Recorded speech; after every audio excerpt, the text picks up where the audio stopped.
Hello everyone, Professor Thompson here. I have just a few final reminders leading up to your presentation next week.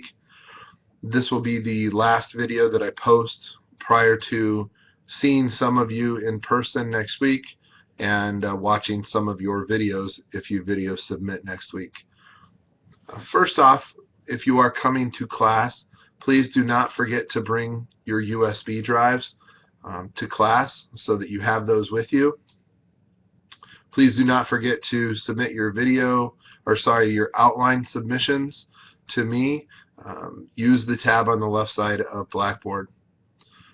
I had an email and a phone conversation with a couple students today regarding the language component that's mentioned on page 1 of the requirement sheet for the musical Me. So clarification here. First of all, the requirement sheet says that you need to choose one of those 5 language elements and integrate that into your speech. The mistake students make is that they try and find one of those language elements in the song that they've chosen. And what I want you to do is I want you to use a simile or a metaphor in your presentation. A simile and metaphor, it's a way of making comparison, and it's either an approximation or an equation depending on what kind of comparison you're making. So if you want to talk about how important your mother is in your life, or how important your father's been in your life, or a teacher, what kind of simile or metaphor could you use to describe or compare that person to something else? So you're engaging in the creation of creative language. Same thing with the other ones. Incorporating small amounts of alliteration or incorporating anaphora or epistrophe. But it's you as a speechwriter generating that material. So hopefully that clarifies that piece on the requirement sheet. One of the other things that I would also mention is on lyric submission. Some of you have been sending me your lyrics and you've been sending them in the wrong format, and I've just deleted them. I've responded to those of you indicating that you need to resend your lyrics in the proper format.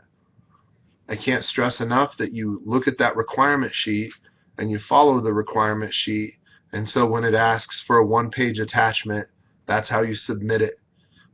I don't have enough hours in the day to go through and reformat every student's submission when it's not in the correct format. If you are submitting a video instead of coming to class, don't forget that you need to do your peer evaluations.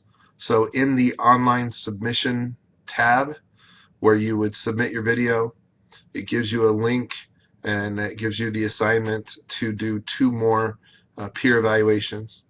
If you are coming to class next week, you will do your peer evaluations in class this coming week. These are the final 2 peer evaluations that we have within the course, and so you want to make sure you pick up the 30 points for completing that particular assignment.